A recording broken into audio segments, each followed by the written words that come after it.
Salut les gars, je suis très heureux d'analyser avec vous la crise que Paris est en train de subir depuis quelques matchs et peuvent-ils se sortir de cette première crise depuis le début de l'ère Qatari. Pour commencer, il faut regarder d'où vient cette crise qui est apparue à partir du match contre Strasbourg qui s'est soldé sur le score de 2-2 avec un énorme raté de la part de Choupo-Moting.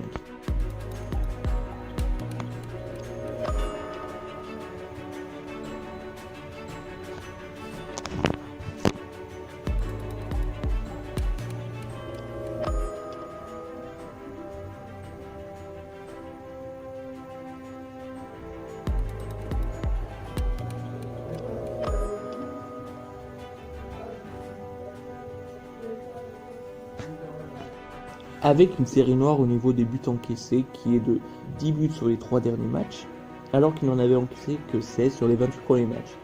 Cela s'explique notamment avec le manque d'agressivité dont fait preuve Paris en ce moment.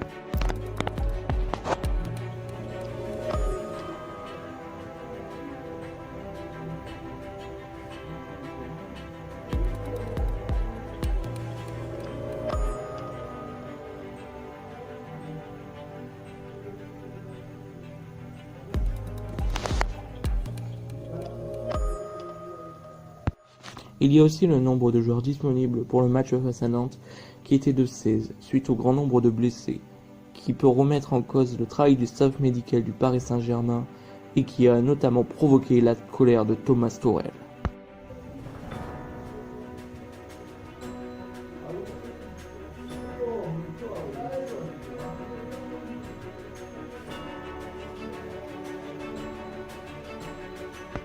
Mais il y a aussi des recrues qui ne sont pas à la hauteur des attentes pour l'argent investi sur eux. Buffon, pourtant arrivé libre cet été pour amener son expérience dans la quête à Ligue des Champions, n'est pas à la hauteur. Recruté pour 37 millions d'euros, Thilo Kehrer ne parvient pas à confirmer sa bonne première partie de saison. Et depuis la remontada subie face à Manchester United, il fait des performances inacceptables et se fait bouger sur tous ses duels.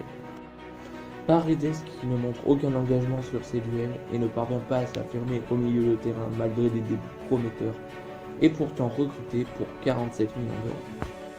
Choupo-Moting qui n'est pas au niveau et pourtant il se peut que ce soit la meilleure recrue dans les rangs parisiens cet été. Ou encore contre Nantes, Kurzawa qui semblait ne rien comprendre aux consignes parisiennes en étant totalement perdu, ne savait pas où se positionner. Du côté de l'effectif de manière globale, nous pouvons nous demander si Paris peut perdre la finale de la Coupe de France et la Ligue 1, même si cela reste surréaliste notamment en Ligue 1, alors que Paris compte 17 points d'avance sur Lille 2e.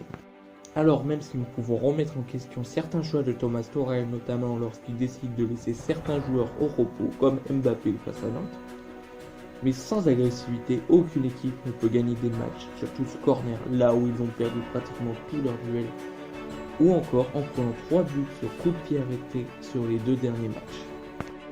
Donc même si Paris peut vivre une fin de saison compliquée, ils pourront se relever très facilement, grâce au retour des cadres tels que Mbappé, Di Maria, Verratti, Neymar et bien d'autres. N'hésitez pas à me donner votre avis en commentaire sur cette analyse sur le Paris Saint-Germain.